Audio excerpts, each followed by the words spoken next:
It's not about abandoning goals, it's contextualizing the goals. And what most businesses lack is context for the goals. So we use all the wrong analogies in business. We use war analogies, it's a launch, it's a campaign, you know.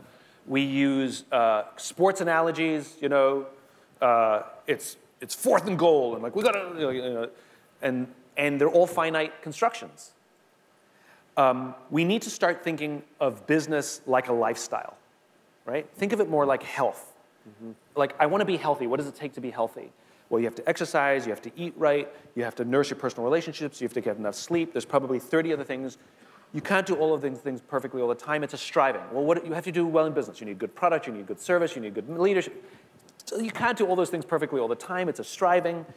And you can absolutely have arbitrary goals in that. We love a metric. Human beings love a metric. So, for example, I want to lose X amount of weight by X date. Arbitrary number, arbitrary date, which is largely how we pick financial goals. We're going to hit this goal by this date. Make it this number, you know? And it's arbitrary. And that's fine. And so you go and you stand on the scale every morning. You're doing all the right things. We love measuring. We love counting. We love feeling the progress. And then you hit your goal on the right day and the right time, and you're ecstatic. But here's the thing. You have to keep exercising for the rest of your life. It doesn't end. And it's the same with business. You hit your goal, but the whole thing called business and all that striving and marketing, and it doesn't end. Like, you have to keep doing it. But I think it's more interesting when we miss the goal. Because if you're doing all this stuff and you stand on the scale on that day and you miss your goal, you know what happens?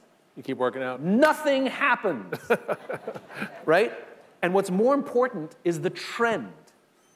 Because you are more healthy now, you are healthier now than you were when you started. You just happened to pick the wrong date. Clearly, you're going to hit it in a month.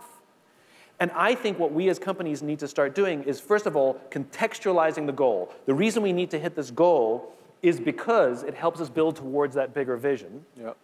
And when we hit it, we look at the context. Oh, do we have bad leadership that just, you know, at the last minute, in the last quarter, had all these promotions so they could hit their numbers, but they're a terrible leader building a terrible team, and this has been their year, but we bonus that person versus the other team that's really well led, that's doing everything right, beautiful, steady growth line. They just happen to miss the number. We give them nothing, so we're accidentally incentivizing the wrong behaviors. I think we need to start looking at trend data because that's infinite-mindedness. And I think we need to start contextualizing those goals. If they lack context, if it's goal for the point of goal, you're in a finite game.